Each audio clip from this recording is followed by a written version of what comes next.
Welcome to Conversations with Caitlin. I am absolutely thrilled to share today's guest, Kim Groberg, the founder of High Styles for 100. Kim is not only a fabulous fashionista, but she is a dear friend and colleague of mine who has been styling the likes of celebrities and high-profile individuals here in Southern Nevada for decades.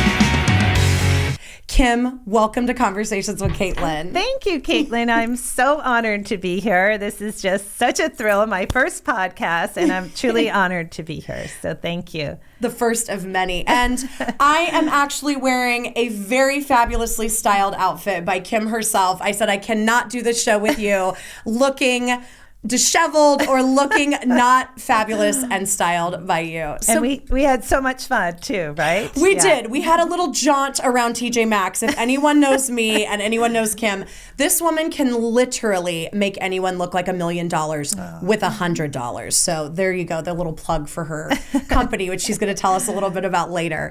So Kim, I would love for you to share your origin story with everybody because you have a very unique background. And I think it's something that really is not only inspirational, but it's really exciting when it comes to fashion. Oh, well, thank you. I literally have had an interest in fashion since I was 3 years old. So my mom said that I would be picking out clothes, my own clothes at 3 years old. And as I got older, my dream was to have my own store. So I would turn my bedroom into a store. I would put prices on the clothes in my closet. I used to ask for Christmas in my stocking like little receipt books so I could write my little receipt. So, I mean, even when I think about it now, I was so excited to do this. So literally fashion and the passion for it has been in me since I was a little girl. So I love that. And I think one of the other things that, of course, my little nonprofit heart can hardly stand is that you've done so many different activations and initiatives with local nonprofits here in Southern Nevada, right? Mm-hmm. Yeah. So I always say I have a passion for fashion and a passion for giving back. So I love when I have the opportunity to combine those two things. And whether it's working with Opportunity Village and merchandising their little boutique at Magical Forest.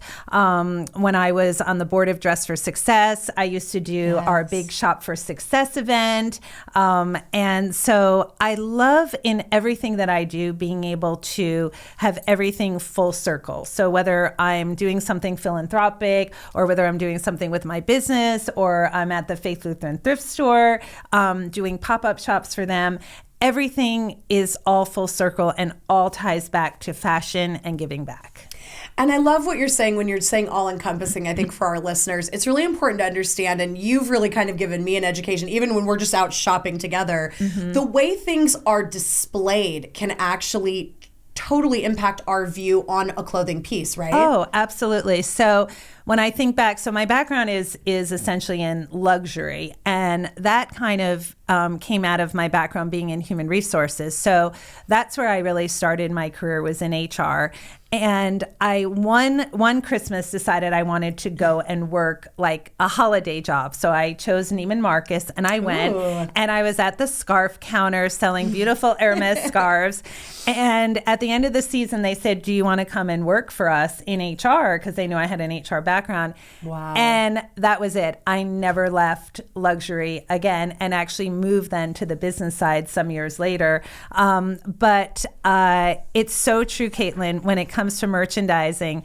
When I was with Escada, it used to be a joke that, because I was in a corporate role, but when I would go to the stores and visit, it was a running joke, especially in our Beverly Hills store, that I would go and change a mannequin and one of my team would go and change a mannequin and we would see which look sold first. And even now at the Faith Lutheran Thrift Store, like every week I re-merchandise this one wall. And it's so exciting to see what sells, off of that wall. So yeah, 100%. It's very much about that. So I love that you have the HR background, and that was very unknown to me until I was reading kind of like through our notes together. Yes. And I love the psychology of fashion because, as you and I love to talk about so much, the way we look impacts the way we feel about ourselves, and it also impacts the way the world feels about us too, right? Absolutely. So I think that's, one of the things about being in fashion is I think people tend to think of it as like a fluff kind of an area. Like if you say you're in fashion, people kind of, like, oh, she's in fashion. Right. There's not a whole lot of I feel like credence that's given to that field. And yet, if you look at it, the way we dress and the way we present ourselves to the world, it says so much, whether you decide to, dress in neon colors or you're very subtle in how you dress. That's how people perceive you and how they perceive your personality. Right. You think back to years ago, back in my HR days, it was, dress for the job you want, Right. So I did that. I dressed like my boss because I wanted her job, so I dressed in suits every day. Yeah. And all. So there's so much about that and the psychology of it, as you said. And one of the things I love most about what I do when I work with my clients, whether I'm doing a corporate wardrobe workshop or I'm in your closet helping you personally, is it's all about helping you feel confident and powerful in who you are as a woman and how you want to present yourself to the world. And I've worked with celebrities like Raquel Welch and Angela Bassett, who you would think these women have it all. Right. And they're just like you and I. They want to feel beautiful. They want to feel confident. You would think they had all the confidence in the world. And if they don't feel good in how they're dressed and how they're presenting themselves, it doesn't matter who they are. That's not going to come through. So I view what I get to do every day and just the fashion world as a whole, there's really a skill to that, and being able to, take someone shopping to TJ Maxx and bring a bunch of stuff into the fitting room and know what's going to look good on you, and what's going to make you feel good too. So, and I mean, again, lived experience. I've had Kim has done so many of these with me. She's done them where she's gone, she's shopped, and then we've tried on in the comfort of home. Right. This recent trip, we went and she pulled things. People, I would have never picked some of these things for myself, and they're darling. Exhibit A, Exhibit B. Like, these are things that I can wear at work. I can wear out to like a brunch with my girlfriends. And I think you have this keen and innate ability of seeing something and going, this would work 20 different ways. You could wear it this. And like, styling something is also, I will say this because I am not naturally stylish at all. Styling an outfit is really something. It's not only the energy, like you said, the confidence. Like you see some women and you see them wearing something, and sometimes I'm like, oh, I could never wear that. But 90% of it's the confidence. But then that styling eye, like, how were you just born that way, or have you just kind of found that over time, or like where does that come from? Yeah, people ask me that all the time. In fact, the funny little thing, my mom lives in New York, and I send her what I call sunshine packages. So I get things at the Faith Lutheran thrift store and I box them up and send them to her. And she's a little itty bitty thing, 91 years old, but a Spitfire, and she's like a size 2. And she's like, I don't know how you know these things are going to be perfect on me. They're going to fit me perfectly. They're my whole look. And I do this all the time. Like, I'll see things at the thrift store and I'll text a friend and say, do you want this? I'm going to ship it to you. Right. And so I don't know where it comes from. My dad was an artist, and I can't draw a straight line with a ruler. My brother got all of my dad's artistic abilities, and his mom was a ballerina.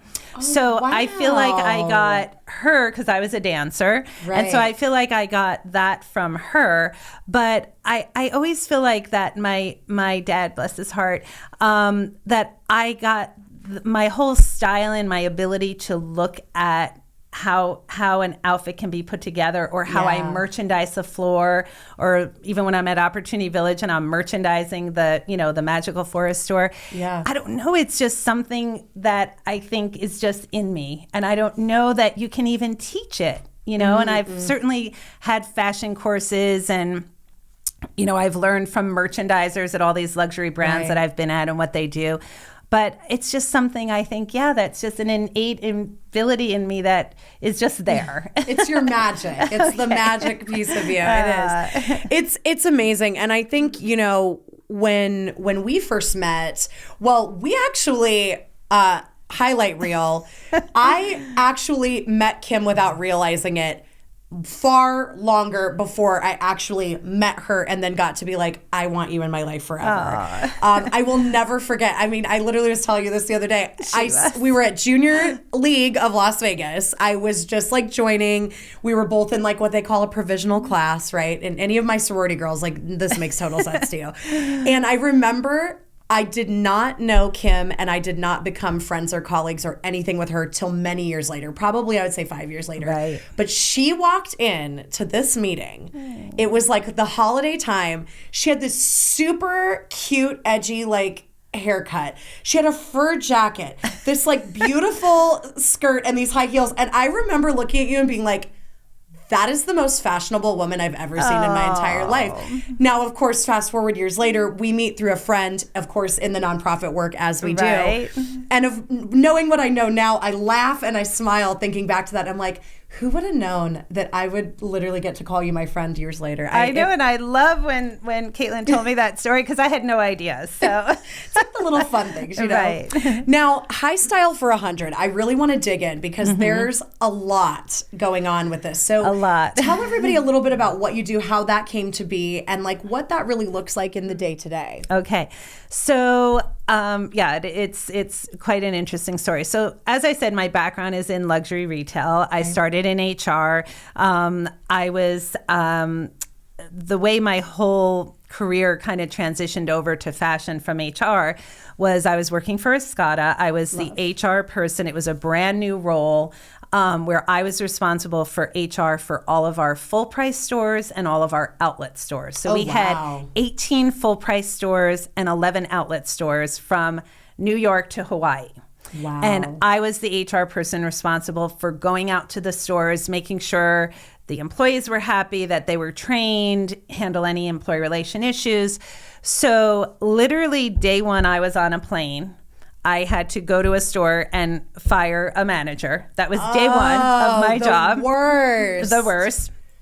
So needless to say, nobody wanted to see Kim coming to their store after they heard what happened on day one. Right. But anyway, I ended up being the person that was in the stores more than the buyers, the marketing people, the PR people, because there were just a lot of things to be handled in 29 stores. So I was literally always on an airplane. I was flying from store to store to store. Wow. My Christmas card that first year, I took a picture of myself like at JFK Airport and said, from my home to yours, Merry Christmas, because I was literally always at the airport. And it was the best job. I loved it because, talk about empowering, women and empowering teams of, obviously most of our team was women, but we had males and females.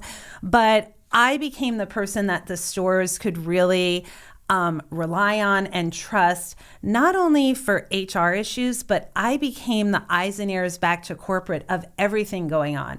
So, maybe the head of stores, VP of stores, or the president of retail thought that the issue was with the manager in a store. And I got there and realized it wasn't the manager. They didn't have the right merchandise mix. They weren't getting the support from marketing or what have you. So I became kind of that key partner for all of the stores, both employees and managers. I developed a sales training program. Oh, you would love this. Of course, again, this is back in the day when we didn't have Canva and all these creative things. Yeah. So I did a cut and paste, and my training program was a playbill. Obsessed. And I called my training It's Showtime, because it was all about, when you're a salesperson out on the floor, you're putting on a show for your clients, right? The way you present the merchandise, everything. It's a show. 100%. So anyway, so I did sales training program, loved everything that I did.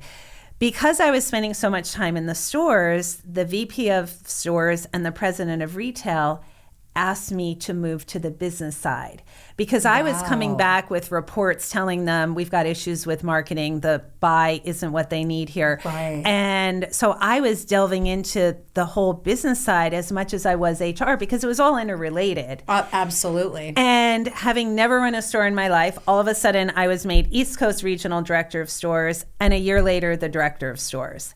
And it was a really interesting transition, because these store managers who I was partnering with, some of them now were reporting to me. Oh, wow. And having never run a store before, it was, Kim's our HR person. What does she know about running a store? So, and I was young at the time. Let's see, I was, back then, like 30 and was running $80 million worth of business by the time I was director of stores. And, I really had to come and improve myself. I'd be up at night, like analyzing numbers and how do you go through sell-throughs and all of that to really get myself up to speed. And, like I would say to them, look, you don't work for me, I work for you. Just like I was your partner in HR, I'm still your partner. Right. But now I have the ability to affect change that I could only report on.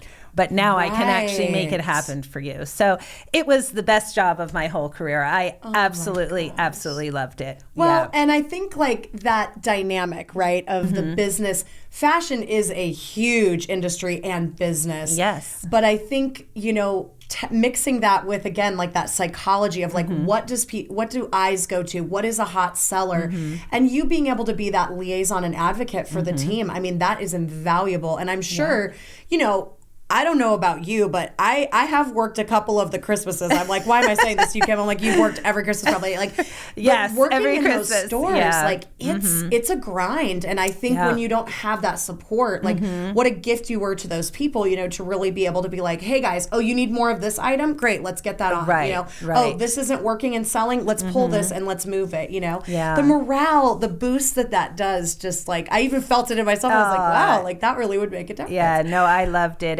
And so that was, like I said, by far my best job. I loved it. But while I was working in luxury, one of my friends, her husband owned a financial planning business, and he said, you always look amazing. And he said, I know that, you get a clothing allowance and all, but he said, I also know you shop at Target. So he said, you can match it all together and, nobody knows whether you're wearing Target or Valentino or what have you. Yeah. And he said, I would really like you to come in and help my team to dress more professionally because we deal with a lot of high net worth clients. Right. And he said, but yet they don't have a big budget to spend on their clothes. So he said, would you be able to come in and help them to dress more professionally? And he said, I'd also like to buy them some clothes. So what would that look like? Right. So I said, I absolutely can come in and do that. And I said, per employee, $100, and that'll be for a week's worth of clothes. And did his eyes get huge? Yeah. And he said, wait, what did you just say? And I said, yes, $100. So I did it. I proved that to him. And he said to me, you know what? You need to start a business doing this because this is unbelievable. Like their outfits, they're so happy. I can't believe I only had to spend $100. They're making us more money. Yeah, they look so professional. Our clients are commenting. Wow. And it was at that moment I said, you know what? I think I am going to start a company and I'm going to call it High Style for 100. Spend 100, look like $1 million. And it just came to me and it's been that ever since. And the rest is history. And the rest is history. and you know what's funny? Also, another story, because we've been in the wild together with this fabulous outfits. It's so interesting. I think when people first hear about what you do, they always go to women. Like that's just the innate. I think when you hear fashion, it's just the kind of way our brains work, right? Oh yeah, women. But I have been in public now twice with you, and men will compliment your shoes, your outfits. These are straight men, by the way. Like they'll be like, I love your shoes. I love your outfit. And it's so interesting that fashion is for everyone, I think is what my reflection is on that.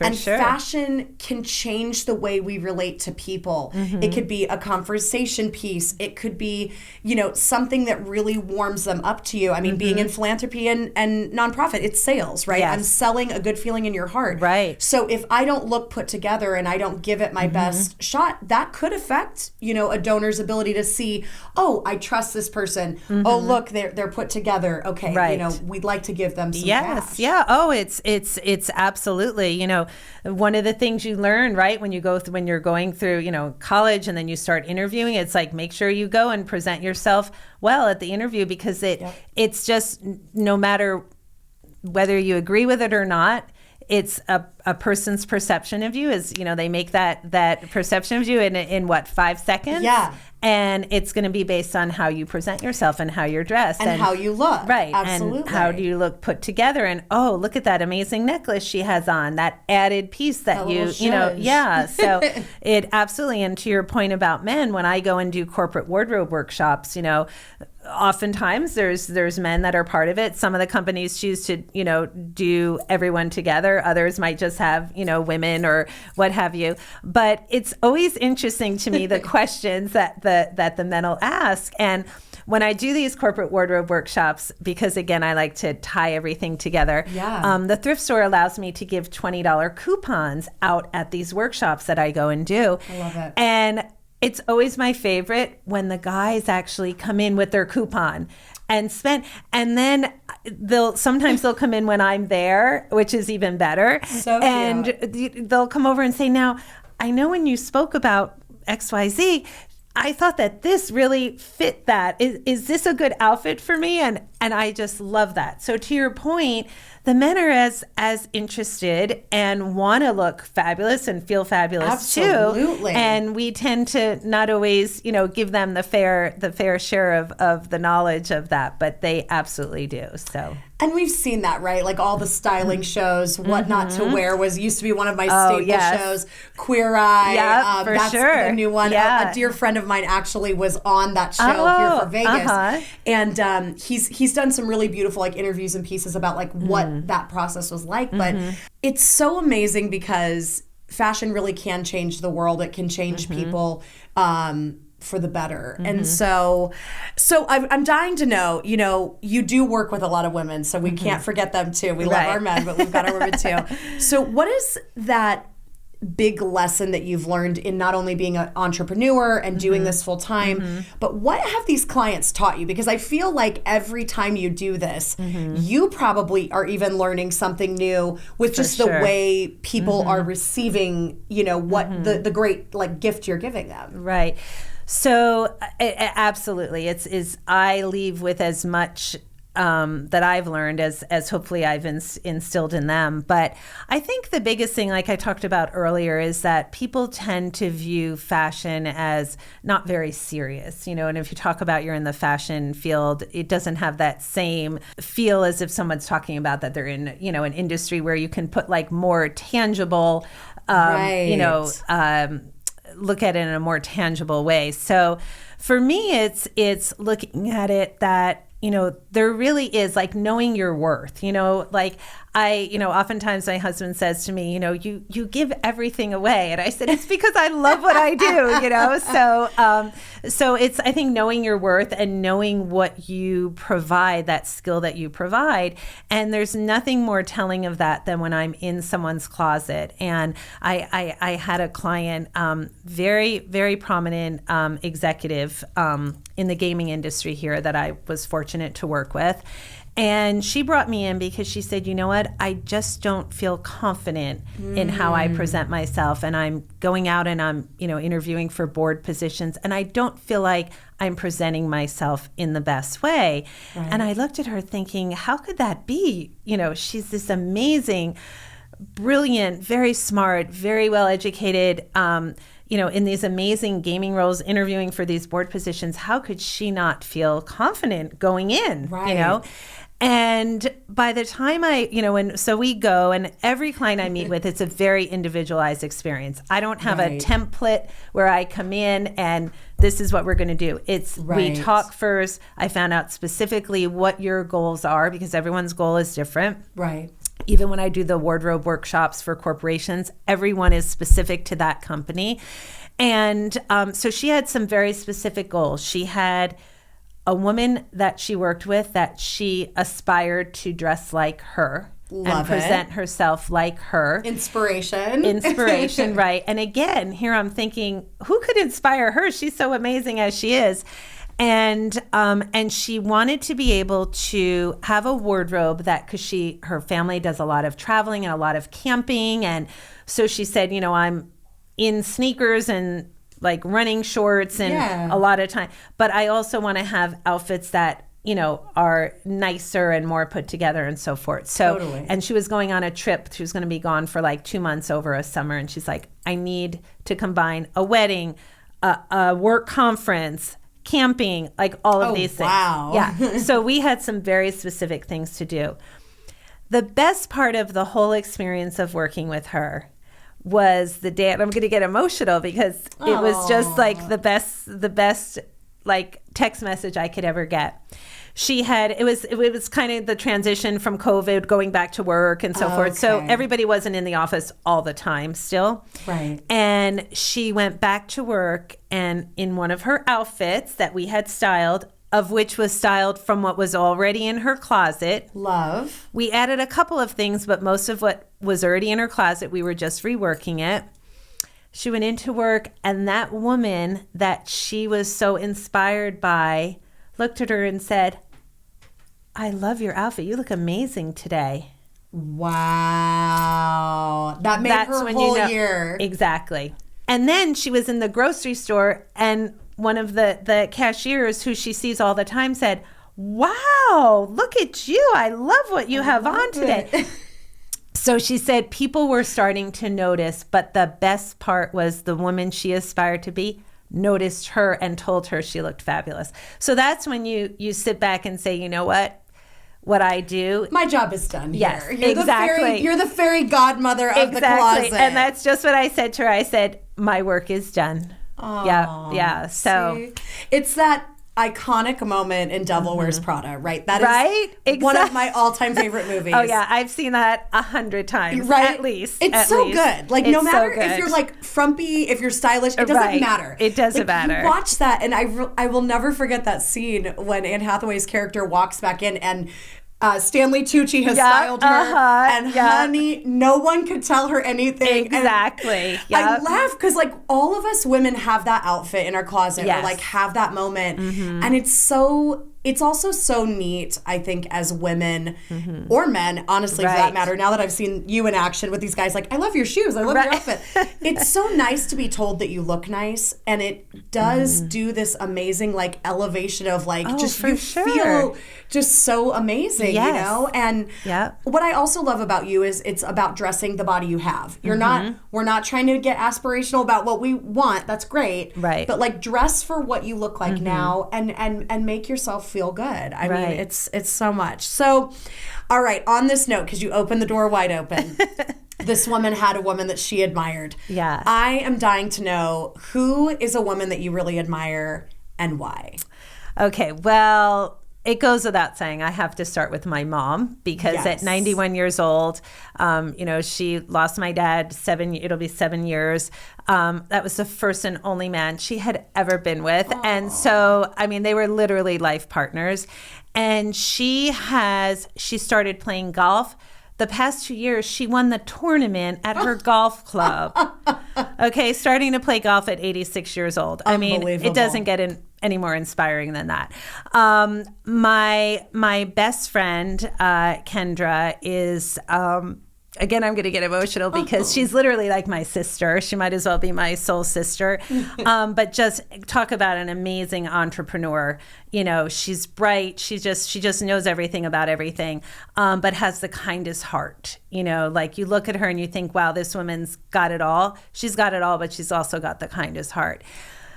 I think from a celebrity standpoint, it's Martha Stewart. Oh my gosh. Okay, tell us why. I love it. Okay, so I know there's a lot of controversy around Martha. You can tell me anything you want to tell me. I adore her. You still love her, yeah. I love her. If you haven't seen her documentary. I haven't, and you're the fourth person to say it is like iconic. Caitlin. So I learned things about her, and I thought I knew everything about Martha. Right. I mean, I've been following her since I was a little girl. I had all of her like entertainment books. Yeah. When I first had my first apartment, I tried to do my table like Martha. And all. So I have loved her recipes, all of that. One of my career highlights was when I was asked to write an article to be included in her Martha Stewart Living Like Online. Because I used to watch her show. You know, it's a good thing. I'm not a TV watcher. So for me to watch a show on a regular basis, it's a big deal. It's a deal, yeah. I loved her show. Never missed it. And then when she came out with her magazine, always bought it. You know, would always look at her calendar in the beginning of, you know, on Sunday I'm planning my, you know, my tomato plants and this and that. And I was just always in awe of all of that. Yeah. So I was asked to write an article. My dear friend Ruth actually referred me for this, and it was an article on like organizing in your closet. Yeah. And it was in Martha Stewart Living Like Her Online magazine. Was that like, you framed that, it, I hope. Yes, to think that I was in Martha Stewart's, you know, with her being like like if you said, who do you want to have dinner with? Like, she's your gal. That's the one. That's 100%. The one. I mean, we went to her restaurant, the Bedford, and I was just hoping and praying she was going to be there that night, but she wasn't. But she, yeah, for sure. She is I think with everything she went through, she just does it with grace and class and elegance and holds herself and others to such a standard. And I have such respect for that. And what she did while she was in prison.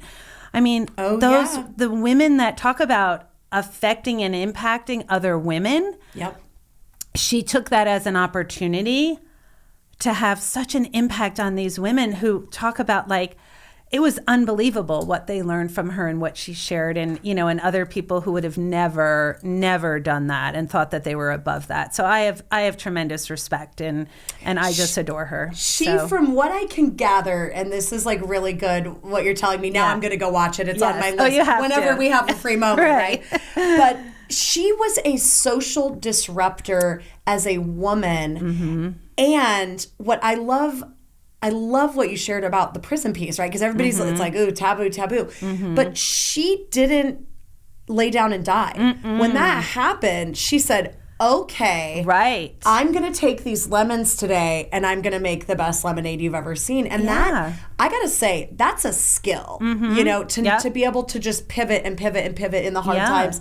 I mean, of course, the most recent stuff with her and Snoop, like, I died. Oh my gosh. Are they not hilarious? Hilarious. I mean, again, and I know what you said, it's like, there's a lot of like people out there. I feel like everybody can be controversial in their own way, right? Yeah. But it's like, you know, we always say in my world with like theater and performing, it's like, there's the artist and then there's the man or the woman. And, you know, people's gifts, we shouldn't negate what people have brought to the table if they've done something extraordinary. And I really like Martha Stewart too. And I didn't know, I mean, a lot of why she's who she is how she was brought up and how her dad was and all. And I knew none of that about her. And it just really makes you realize why she is the way she is and how some people think she can be very cold and stern. But, you know, this woman at 50, her career started, you know, and as someone who just turned 60 last year, I have such respect for that. There's nothing that you can't do. It doesn't matter what age you are, you know? And so, she proved that, didn't she? She proved that, yeah. So, because you think, oh, she's been in that. Yeah, she had her catering business and all, but her career really took off at 50. Which is remarkable. I mean, it's that idea that you can start your life over or do something new or be who you want to be. It's not a young person's game. And now we're all living a long time. It's really not a young person's game. It's you true. know? When you're 20, you don't know anything about life. I die when I read like my journals and things. I'm like, oh, girl, you didn't even know what was coming for you down the pipe, doll. So true. Okay.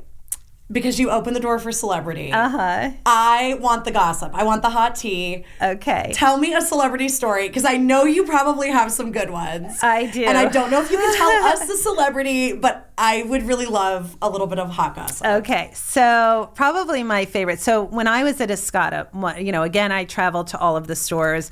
I had the privilege of, because of my role, attending a lot of events and all at the different stores.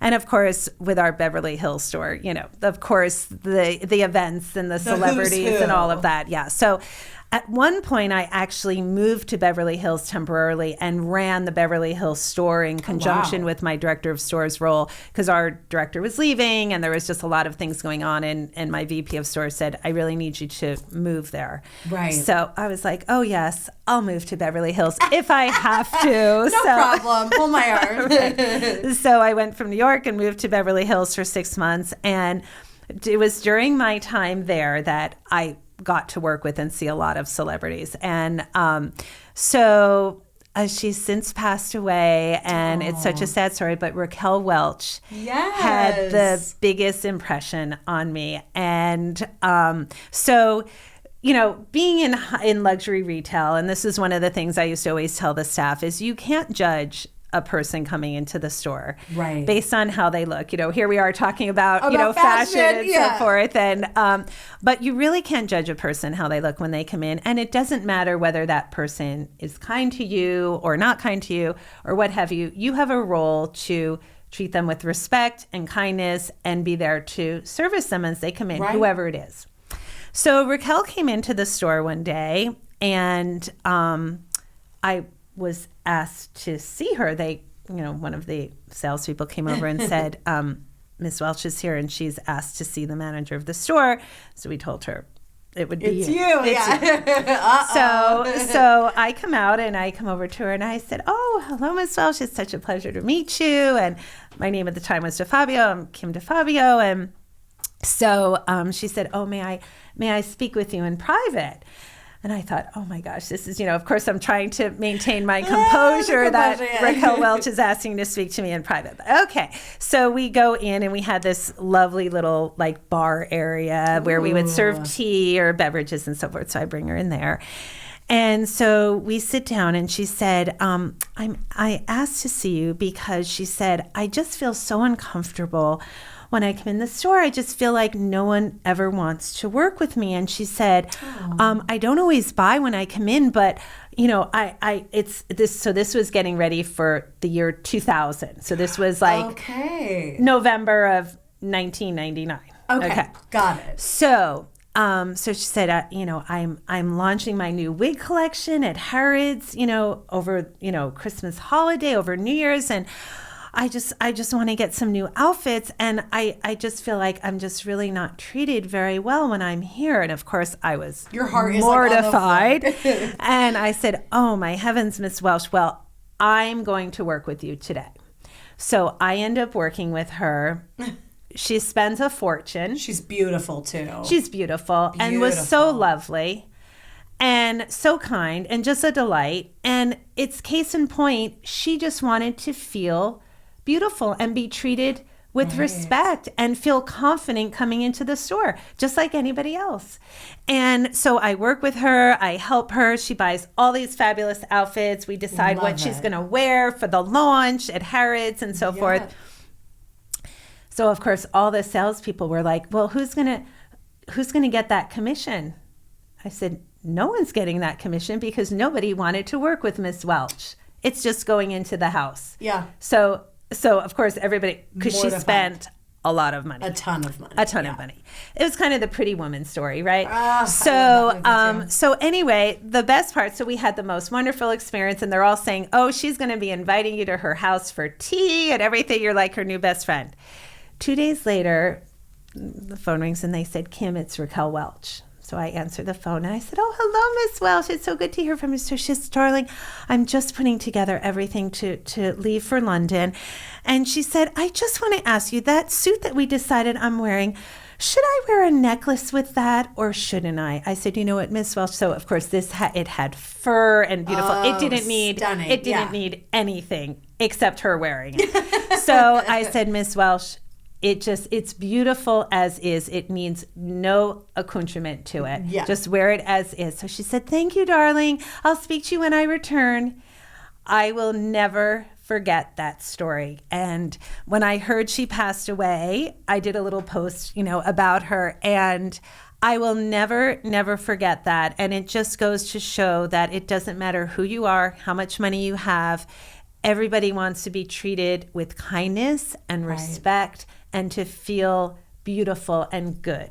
And so that's my favorite story. That is such a good story. And I love the pretty woman moment. You and I were laughing about this the other day when we were at TJ Maxx. It's like, if I know that I can walk into the same place fully done up and with no makeup on and like yoga pants, and I do get treated differently. I've felt that. Yeah, it's unfortunate, but but it's also kind of case in point of like, even if we're wearing like an athleisure outfit, it's like, let's try to put our best foot forward, Sure, you can still put on a little zhuzh and still look fabulous in your athleisure outfit. Yeah, for sure. I love it. I love it. So, one of the issues that I'm hoping to continue to like bring to the forefront with conversations with Caitlin is really women, empowering women. What does that look like? What is the dialogue we're creating? And I think, fashion has a really big place right now at the table when it comes to some kind of really critical issues, sustainability, things like that, and women's empowerment itself, right? How we actually treat each other, how we talk to ourselves. Right. So, in your opinion, what role does this fashion thing, this pretty looking cute thing, play in, women's empowerment and these movements? And, you've talked a lot about executives being styled and like not realizing that these are just everyday people. Raquel Welch is just an everyday person, Sure. So what role would you say that plays when we talk about women empowering women and like inspiring each other to kind of, greater heights, if you will?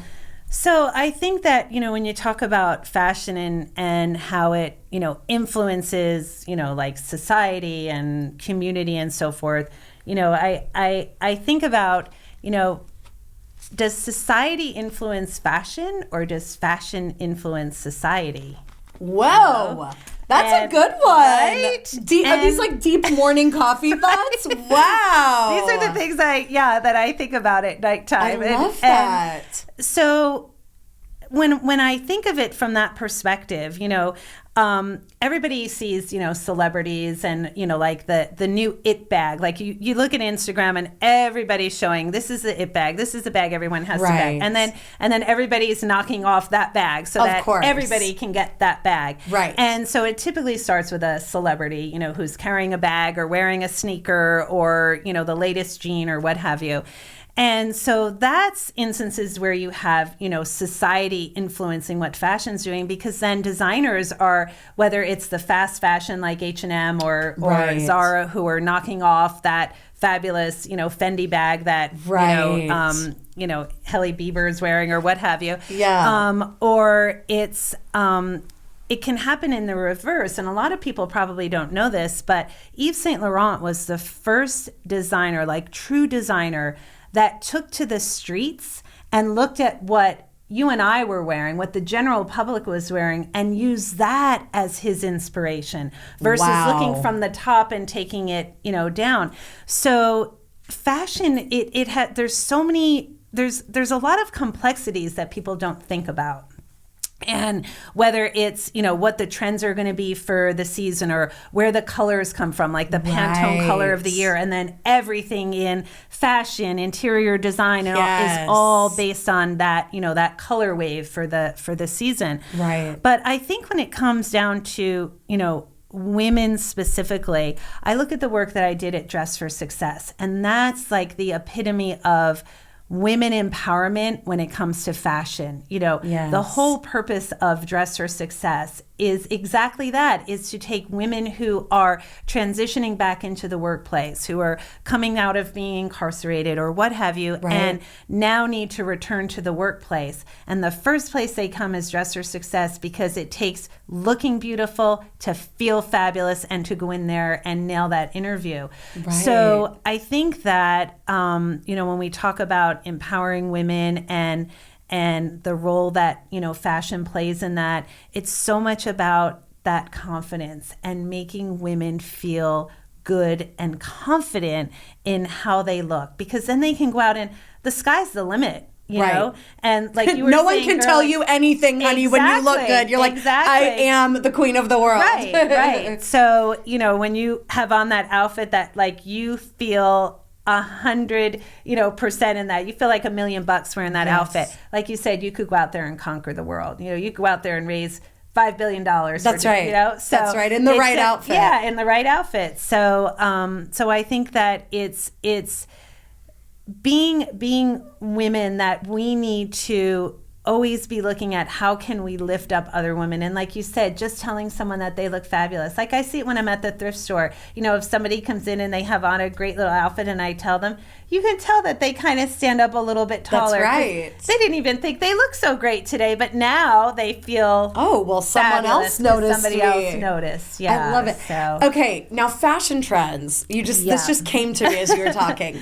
What is one of those trends you absolutely love? And what are those trends that you're like, how did this come to be in the world? I'm dying to know. Okay. So I am one of those people that, you know, like my clients are always like, what's the latest trend and what's the latest, you know, look and what should I be wearing? And what you should be wearing is what you feel fabulous in. I will never tell a client, you know what, I'll tell you it's not good for you if it's not good for you. I won't tell you it's not good for you if it's not the latest trend. Right. Because again, I have things like my favorite Gucci sandals that I'm wearing right now are 35 years old. Wow. 35 years old. Like it's the oldest thing I have in my closet. They're your pair that you love. But I love them. Obsessed. I keep getting them resold, and I will be devastated the day that they can no longer be worn. But in answer to your question, when it comes to trends, so the barrel jean, I don't know who came up with it, but thank you for saying that. It's so wrong. It looks good on no one. Zero, right? Yeah. You could be skinny, big, tall, short. It's so it's so bad. What woman wants to accentuate their hips? None. Well, I'll speak for myself. Not me. Right. So it's just not a good look. Like favorite, oh gosh, you're stumping me on this. Favorite fashion trends. I'm a faux leather girl. So I love anything faux leather because I think that you put on a faux leather pant, you put on a faux leather blazer, and it's just, you could have on sweatpants literally, and you put on a faux leather like bomber jacket. Yeah. It's to die for. So I think anything in faux leather, I love faux leather and faux fur. Can't go wrong. Obsessed. So, yeah. Oh my gosh. And you do wear them well. You really do. When you all go to her social, you'll see what I'm talking about. So kind of rounding the corner here, girl, because you know I could talk to you all day. Right. Same. We literally, you and I are like ADD soul sisters. We're like one topic, two topics, two topics. So, you know, always being mindful of how what we do, what we say, how we are affects the world. Fashion, I feel like I went through a phase with podcasts where I was listening to a lot about sustainability, right? And they were talking about, you know, how fashion can negatively affect the world with fast fashion that people are throwing into landfills, child labor, things like that. What's your best piece of advice for like mindfulness with people when they're shopping, or, you know, you are the queen with like the thrift stores and like going and buying things that you'll wear and use as like a timeless piece, like your sandals. Right. So what would you say to people that are really like kind of have their heart in that place of like, I feel bad buying something new, or I feel bad buying from, you know, this and that brand? What would your best advice be when it comes to like that sustainability piece? Okay, so minimize to maximize. This is something that I repeat over and over to my personal clients, to my wardrobe workshop clients. And I have to do it to myself too, because working especially at the thrift store where we'll have 88-cent sale days. Oh my gosh. It's like, how do you pass up things that are 88 cents? Yeah. It's hard. So we all kind of tell one another, don't let me buy anything more because I don't need anything else. But again, going back to the minimize to maximize, you don't need a lot of clothes to look fabulous. And people say to me all the time, and you can see my closet because I'm in my closet on Instagram and so forth. So you can see my closet, but people think that I have like hundreds and hundreds and hundreds of, you know, things of clothes. And I really don't. And you don't need a lot of clothes. And it all starts with editing your closet. So my first bit of advice to people is to edit your closet, because if you don't know what's in your closet, you're going to go out and buy new things. 100%. I'll give you an example. I worked with a client, personal client, from 6 a.m. to 7 p.m. one day. I took 15 garbage bags out of her closet. Wow. She wanted it to all be donated to the Faith Lutheran Thrift Store. Okay. We literally almost had an event just on the things she donated, because most of the things still had the tags on them. many of the things I had the same item, 3 of them, because she didn't remember that she had bought that item and bought it again and bought it again. Wow. Because her closet was so full. She had rolling racks in her closet in addition to her closet because she had so much merchandise she didn't even know what she had. Wow. So that's your classic example of an instance where if you don't even know what you have and you just keep going out and buying, you're going to be really wasting, Totally. money, resources, and so forth. So minimize to maximize, edit your closet, go in there, really take a look at every item in your closet. When you look at it, does it make you happy to look at, feel fabulous when you wear it? If the answer is no, it should go. Out.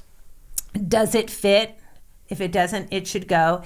We all have those pieces that we don't want to get rid of for whatever reason. It's sentimental. Right, yes. Or we are going to lose those 15 pounds. That's right. One day we One will. day. So I say make a treasures box and put those items in there that you just don't want to get rid of, but get them out of your closet so it's not in your daily view of deciding what you're going to wear for the day. And then really be mindful of, do I really need to go out and, we all tend to, I have an event to go to, I need a new outfit. Right. Shop your closet, because I guarantee you, and this is one of the things that my clients always say to me, I had no idea how many outfits I actually had in my closet, that I would be going out and buying something new. And you just showed me all of these new outfits that were sitting in my closet. So shop your closet before you go out and buy something new, because I guarantee you, you can put together an outfit in your closet. And if you can't do that, then you call me and I'll come in and help and you she'll do come that. in and find it for you. Right. That's right. And I love that. Use what you have. This idea, I think social media has put such a stigma on, like, oh, I wore that. Oh, I'm going to be photographed in that again. I go to a lot of events. I have a lot going on, and I know I hear myself playing that soundtrack sometimes. You know? So I like what you had to say about that. All right, Kim. So every episode, I want to give our guests the opportunity to give their pitch, their mission moment, their spiel about what they do. And so I would love it if you would look right into that camera and give my listeners a 1-minute pitch about High Style for 100. Okay. So High Style for 100 is all about helping you to feel confident and fabulous in what you're wearing. So whether that's I come into your closet and I help you to edit your closet and create some new looks within your closet, or I'm coming to your company and helping your entire team to feel more fabulous and dress more professionally, or learn how to style outfits. That's what I love to do at High Style for 100. I help you to spend 100 and look like a million. Ah, there it is, girl. And she does. I am a client. I am a friend. I am a big fan. Kim Groberg, thank you so much for being with us today. And to my listeners, thank you so much for your ongoing support of the show. We are just getting started, just scratching the surface. And we will see you next week. Thank you, Caitlin. Bye. Bye.